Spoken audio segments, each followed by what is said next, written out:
It makes you wonder, doesn't it? Uh, we haven't played a World War II game in so long that when we do arrange the game table for the scale of the models, they're going to look massive. We've been in 10 millimeter now, especially for BattleTech, at least our variation called Hex Command Nova, for so long that we haven't seen the 172 scale figures and or the vehicles, and even for that matter the buildings that are in appropriate scale, not 172 because that never works. They're about 15 millimeter scale. Truth. If it's for so long, it's going to look they're going to look huge.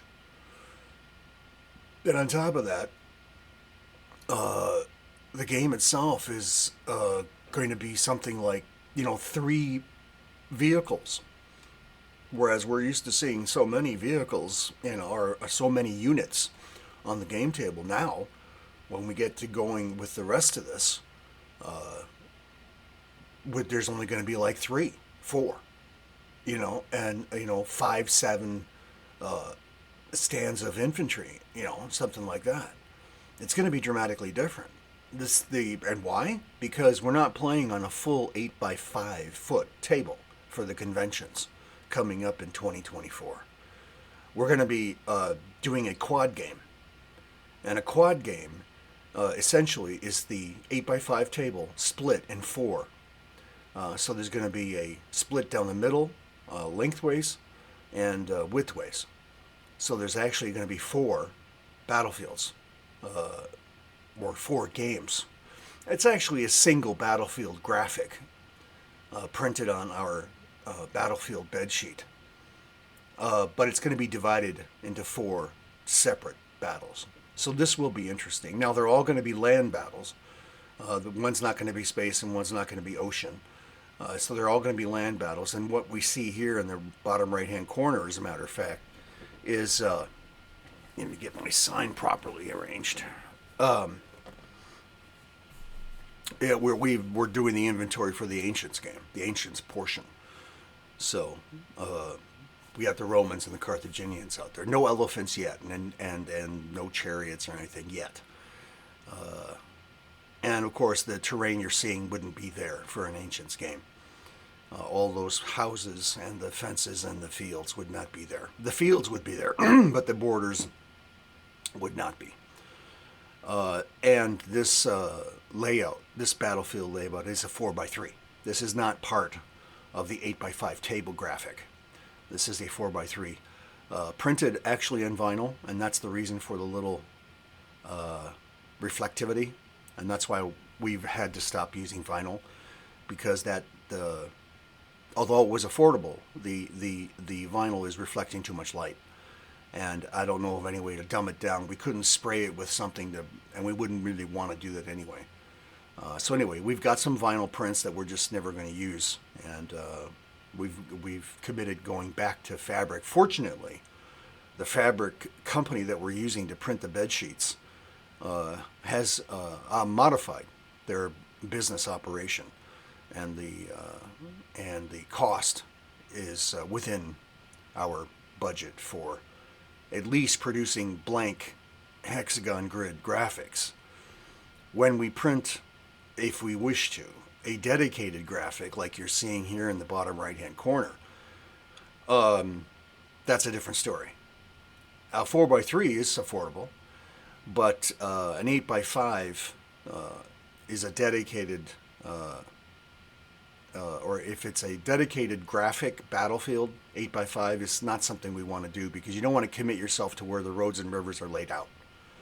So you only ever want to print a small one, this 4 by 3, with the graphics on it instead of having to put down roads and rivers.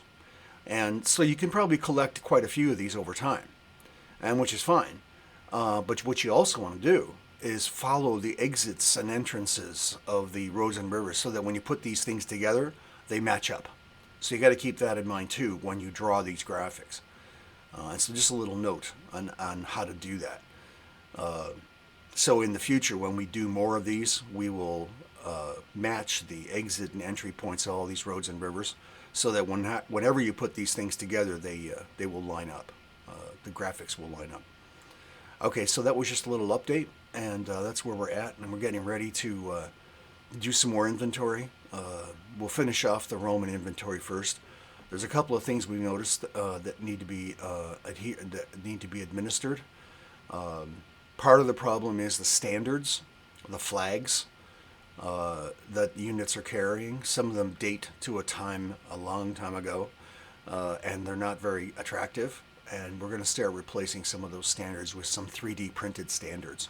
In other words, flags. So the guys are holding flags, and it's a standard just like you see in Rome, the TV show. So it's a fabric hanging on a pole, and well, for us it's a 3D printed graphic, or at least a post with a solid piece of plastic in its design, so that then we can, well, just so you know, we print a graphic of all the standards that we need for whatever legions that we wish, Legion 1 through Legion 30 or something, and we print on self-adhesive paper these little graphics that you then fold in half and then stick on the standard, and that is the way we make the flags for the individual cohorts. Now that's the interesting thing here. Remember, the units in the Ancients game are cohorts. They are groups, war bands in the Viking and Middle Ages era. So they're not all, a full legion will consist of 5, 6, 7, 8 cohorts, and every cohort hypothetically represents about 200 men, if not somewhat more, maybe 300. But that's a cohort. And actually, you know what? My math might be wrong. I think a cohort was 100 men. Anyway, it doesn't matter. We don't want to have that many cohorts per legion. So on the average, there's up to 6 or 8 cohorts per legion. Now, we don't know, and I haven't found anybody else that does know, if these were broken up into other groups, like 3 to a brigade, 4 to a brigade. We don't know. But essentially, right, what I'm getting at is that a legion represents a division. In the American Civil War, for instance, a division in Napoleonics, a division in American Rev, that kind of a thing. So that's the grouping that we're kind of shooting for. Some similarity with a division in the horse and musket era, so that we have some consistency across the eras. There may not be any, but we're going to make it that way.